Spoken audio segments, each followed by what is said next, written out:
আরো খুশি হও। তা এখন রাসূলের জন্মের খুশিতে আমি ঈদে মিলাদুন নবী করলাম, ঈদ পালন করলাম, জশ্নে জুলুস বের করলাম, তো এটা বেদাত হবে কেন? এটা তো আল্লাহ করতে বলছে। পাকিস্তান থেকে পীর সাহেবেরা আসে বাংলাদেশে, আসি বিশাল বিশাল জশ্নে জুলুস বাহির করে বাংলাদেশ। আচ্ছা, এখন জশ্নে জুলুস বাহির করা এটা কি সুন্নাত না বেদাত?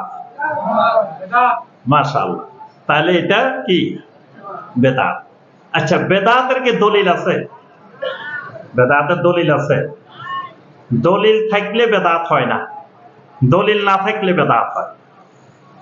যেটার দলিল আছে এটা কোনোদিন বেদাত হয় না, দলিল নাই দেখি বেদাত। অনেকে জিজ্ঞেস করে যে এটা যে বেদাত কোথায় পাইছো, দলিল কই? কোরআনে কোথায় আছে, হাদিসে কোথায় আছে এটা বেদাত? যিনি বলবে যে কোরআনে কোথায় আছে, হাদিসে কোথায় আছে, বা কোন কিতাবে আছে, উনি জাহেল। কারণ কোরআন হাদিসে থাকলে তো এটা বেদাতে হইতো না, কোরআন হাদিসে নাই দেখি তো এটা বেদাত। এই জন্য যিনি বেদাত বলবেন উনাকে দলিল দেওয়া লাগবে না, যিনি বলবেন এটা সুন্নাত দলিল দিবেন তিনি। আচ্ছা, এখন তাহলে বেদাতের কি নাই? আমার কথা বুঝতেছেন? বেদাতের কোন দলিল নেই। ধরেন আমি বললাম যে ভাই এই যে সামনে বাড়ি এটা দেখতেছেন, এই বাড়ি এটা আমার না। আমি এখানে ঘোষণা দিলাম সামনে যে সুন্দর একটা বাড়ি, এই বাড়িটা কিন্তু আমার না। তা আপনারা বললেন শাইখ ঠিক আছে, বাড়ি এটা যে আপনার না, কোন খতিয়ানে, কোন কবলায়, কোন দলিলে পাইছেন বাড়ি এটা আপনার না? দলিলটা একটু দেখাই যান। তা আমি কি আপনাদেরকে কোনো দলিল দেখাইতে পারবো? বাড়ি এটা আমার না, আমি দলিল পাবো কই? যদি বাড়ি এটা আমার হইতো তখন না আমার কাছে দলিল থাকতো। বাড়ি এটার মালিক যিনি, ওনার কাছে দলিল আছে, খতিয়ান আছে, সব আছে। কিন্তু বাড়ি এটা আমার না, এটা বলার জন্য কোনোদিন দলিলের প্রয়োজন লাগবে না। যিনি বলবে বাড়ি এটা আমার, তো তোমার বাড়ি হলে এবার তুমি দলিল আনো, খতিয়ান আনো, কেমনে মালিক দেখাও। তাহলে যিনি বলবেন এটা বেদাত, ওনার কোনো দলিল দেওয়া লাগবে না, দলিল নাই দিবে কোথা থেকে? এই জন্যই তো বেদাত। আর যিনি বলবেন না এটা বেদাত না, এটা সুন্নাত, এটা মুস্তাহাব, তাকে কি দিতে হবে? দলিল দিতে। তাহলে কি ঈদে মিলাদুন নবী, জশ্নে জুলুস, এটার কোনো দলিল আছে? এখন যারা কিন্তু এটা করে তারা বলতেছে যে দলিল আছে, তারা বলতেছে কি দলিল আছে। কি দলিল আছে? সূরা ইউনূসের ৫৭-৫৮ নম্বর আয়াত আল্লাহ পাক বলছেন, কুল বিফাদলিল্লাহি ওয়া বিরহমাতিহি ফাবিযালিকা ফালইফরাহু। রাসূল আপনি বলেন, আল্লাহ তোমাদেরকে যে অনুগ্রহ করেছেন, যে রহমত দিয়েছেন, এই জন্য তোমাদের আনন্দিত হওয়া উচিত, খুশি হওয়া উচিত। আচ্ছা, তো এখন আল্লাহ বলছেন কি আল্লাহর রহমত পাইলে, আল্লাহর অনুগ্রহ পাইলে কি হওয়ার জন্য? খুশি হওয়ার জন্য। আচ্ছা, এখন তারা বলতেছে যে নবী সাল্লাল্লাহু আলাইহি সাল্লাম তো সবচেয়ে বড় আল্লাহর অনুগ্রহ, সবচেয়ে বড় আল্লাহর রহমত। কারণ নবী সাল্লাল্লাহু আলাইহি সাল্লামকে আল্লাহ বলেছেন ওয়ামা আরসালনাকা ইল্লা রাহমাতাল লিল আলামিন। তো রাসূল তো সবচেয়ে বড় রহমত। তা রাসূল আসতে আল্লাহ বলেছেন ফালিয়াফরাহু। আল্লাহ কোরআনে এটা করতে বলছেন। এখন আপনি এই যে দেখেন বড় আকারের ফিতনা, এটা একটা বড় ফিতনা। আপনি বলতেছেন এটা বেদাত, কিন্তু যিনি করতেছে উনি বলতেছে এটা কোরআনে আছে।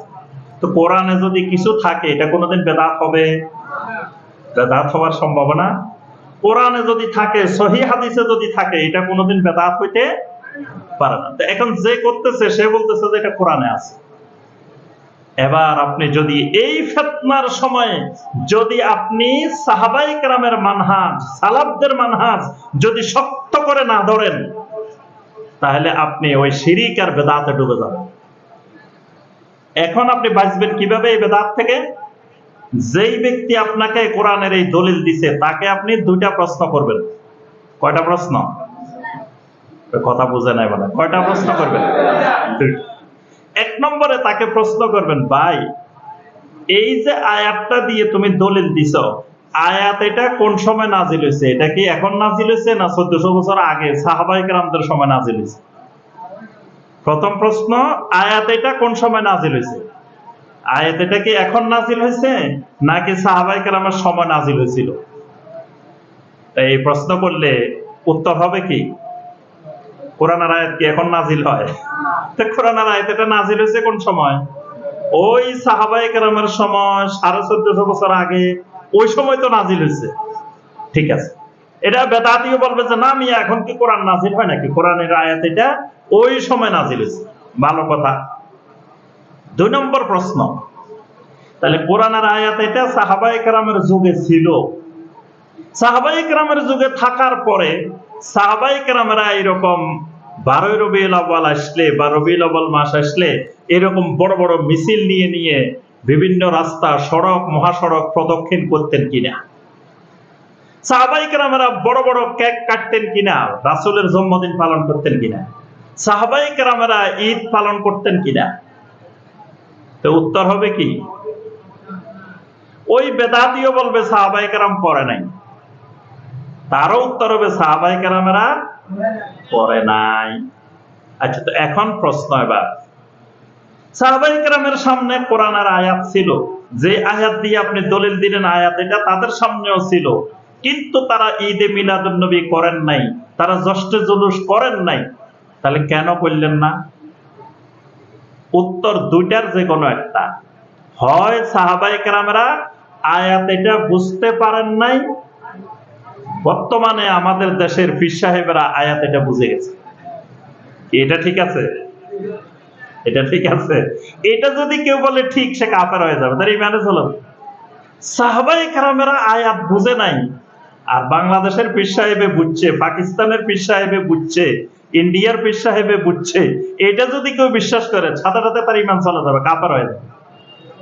সাহাবায়ে কেরামেরা কোরআন না বুঝলে তো কোরআন বুঝছে কে? সাহাবায়ে কেরামেরা কোরআন খালি শব্দের দিক থেকে বুঝেন নাই, শব্দের দিক থেকে, অর্থের দিক থেকে, তাফসীরের দিক থেকে, হুকুমের দিক থেকে আগাগোড়া সাহাবায়ে কেরাম কোরআন বুঝছেন। তাহলে সাহাবায়ে কেরামেরা আয়াত এটা বুঝছেন। তো বুঝলে এবার কথা হইলো তারা জশ্ন জুলুস করলেন না কেন? তাহলে সাহাবায়ে কেরামেরা বুঝছেন, আমল করে নাই, এটা ঠিক আছে? সাহাবায়ে কেরামেরা আয়াতটা বুঝছেন ভালো করে, কিন্তু আমল করেন নাই, এটা ঠিক আছে? ঠিক নাই? এটাও যদি কেউ বিশ্বাস করে সেও কাফের হয়ে যাবে। কারণ কোরআনে কারিমের এমন কোন আয়াত নাই, নবী সাল্লাল্লাহু আলাইহি ওয়াসাল্লামের এমন কোন হাদিস নাই যেই আয়াত, যেই হাদিস সাহাবায়ে কেরাম আমল করেন নাই।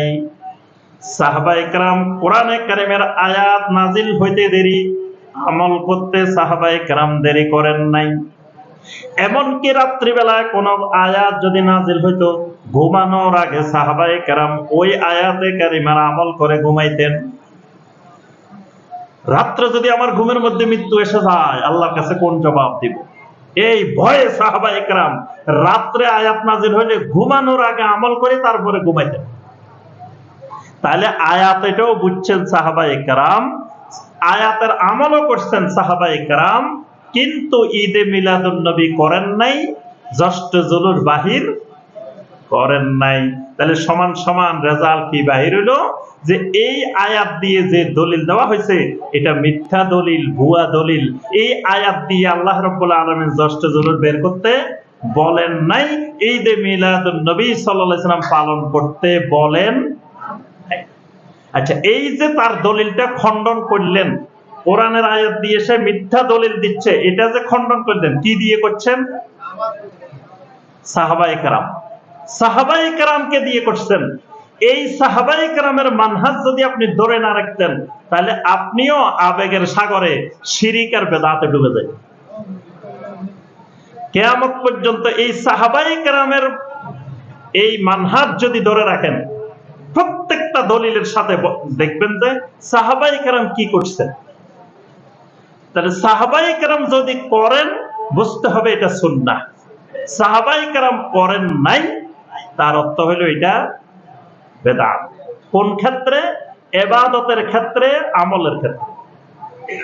আচ্ছা, একজন আসি বলতেছে, ভাই আসেন আমরা সবাই চক্ষু বন্ধ করি, কলবের দিকে খেয়াল করে আমরা সবাই জিকির করি, হালকায় জিকির করি। কেমনে হালকায় জিকির? চক্ষু বন্ধ করে জিকির করেন, আল্লাহ আল্লাহ আল্লাহ জিকির করেন। আচ্ছা, আরেকজন এসে বলতেছে না, আরো একটা জিকির করেন, ইল্লাল্লাহ ইল্লাল্লাহ ইল্লাল্লাহ। এরকম জিকির শুনছেন কোনোদিন? শুনছেন। এখন বলেন তো দেখি, আল্লাহ আল্লাহ জিকির করা, ইল্লাল্লাহ ইল্লাল্লাহ জিকির করা, হু হু জিকির করা, এটা কি সুন্নত না বেদাত? এটা বেদাত। এখন যদি উনি বলে যে না, এটা তো দলিল আছে কোরআন হাদিসে, কোরআন হাদিসে দলিল থাকলে কি এটা বেদাত হবে? বেদাত হবে। তো কেন বেদাত? এটা কোরআন হাদিসে এটার কোনো দলিল নাই। এখন এটা আপনি খণ্ডন করবেন কেমনে? আমি খালি আপনাদেরকে সূত্রগুলা ধরে দিচ্ছি। যত বেদাত আছে সমাজে, যত শিরিক আছে সমাজে, এই প্রত্যেকটা এইভাবে খণ্ডন করবেন, খালি সাহাবায়ে কেরামের মানহাজ দিয়ে, সালাফের মানহাজ দিয়ে। সালাফের মানহাজ শক্ত করে ধরবেন, সমস্ত শিরিক বেদাত থেকে শতভাগ মুক্ত হয়ে যাবেন। কারণ সাহাবায়ে কেরামের মধ্যে বিন্দু পরিমাণ শিরিক ছিল না, বেদাত ছিল না। আপনিও যদি শিরিক বেদাত মুক্ত হইতে চান, এই সাহাবায়ে কেরামের মানহাজ দিয়ে মুক্ত হইতে হবে। আচ্ছা, এখন যিনি আল্লাহ আল্লাহ জিকির করেন, উনি আপনাকে দলিল দিল যে সহিহ মুসলিমের হাদিস। আমি একবার কুমিল্লার এক জায়গায় এক মাহফিলে বলছিলাম যে আল্লাহ আল্লাহ জিকির করা বেদাত। তা আমাকে ওই এলাকার আলেমেরা এসে ধরছে মাহফিলের পরে যে সহিহ মুসলিমের হাদিস আপনি বেদাত বলছেন কিভাবে? সহিহ মুসলিমে আছে, নবী সাল্লাল্লাহু আলাইহি ওয়াসাল্লাম বলছেন, লা তাকুমুস সাআ হাত্তা লা ইউকালা ফিল আরদি আল্লাহ আল্লাহ। এটা সহিহ মুসলিমের হাদিস। নবী সাল্লাল্লাহু আলাইহি ওয়াসাল্লাম বলছেন, ততক্ষণ পর্যন্ত কিয়ামত হবে না যতক্ষণ পর্যন্ত জমিনে আল্লাহর বান্দারা আল্লাহ আল্লাহ না আল্লাহ আল্লাহ বলবে। জমিনে যতক্ষণ বান্দা আল্লাহ আল্লাহ বলবে, এতক্ষণ জমিনে কিয়ামত হবে না। তাহলে তো এই হাদিসে, সহিহ মুসলিমের হাদিস মানে কি সহিহ হাদিস না? তাহলে তো এই হাদিসে আল্লাহ রাসূল আল্লাহ আল্লাহ জিকির করতে বলছেন। তাহলে বেদাত হইল কেমনে? আচ্ছা, আরেকটা হলো ইল্লাল্লাহ ইল্লাল্লাহ। কোরআনেই তো আছে, আল্লাহ পাক বলছেন, কুল লা ইয়ালামু মান ফিস সামাওয়াতি ওয়াল আরদিল গায়বা ইল্লাল্লাহ। এই যে কোরআনের মধ্যে ইল্লাল্লাহ আছে, তাহলে ইল্লাল্লাহ জিকির করলে বেদাত হবে কেন? অনেকে দেখবেন অনেক ধরনের নাম রাখে, নাম রাখি শেষে যদি বলেন ভাই নাম এটা তো অর্থ ঠিক নেই, এটা রাখছেন কেন? এটা কোরআনে আছে। তো কোরআনে তো আবু লাহাবের নামও আছে, কোরআনে তো ফেরাউনও আছে, কোরআনে তো সব আছে। কোরআনে থাকলে কি রাখা যাবে? এখন একজন আসে বললো কোরআনেই তো ইল্লাল্লাহ আছে, তো ইল্লাল্লাহ জিকির করলে অসুবিধা কি? আচ্ছা, এবার আপনি এই বেদাত থেকে মুক্ত হবেন কেমনে? ওই আগে যে ফর্মুলা বলছি যে ভাইজান হাদিস এটা যে বলছেন সহিহ মুসলিমের হাদিস, এটা কি সাহাবীদের সময় ছিল না ছিল না? তো উত্তর হবে কি, হাদিস এটা সাহাবায়ে কেরামের সময় ছিল। তো সাহাবায়ে কেরামেরা কি আল্লাহ আল্লাহ জিকির করছেন কিনা? করেন নাই। তাহলে হাদিসে আছে কিন্তু সাহাবীরা করেন নাই। তাহলে তার অর্থ কি? হয় সাহাবীরা হাদিস এটা বুঝেন নাই, এজন্য করেন নাই, অথবা হাদিস বুঝছেন আমল করেন নাই। কোনটা ঠিক?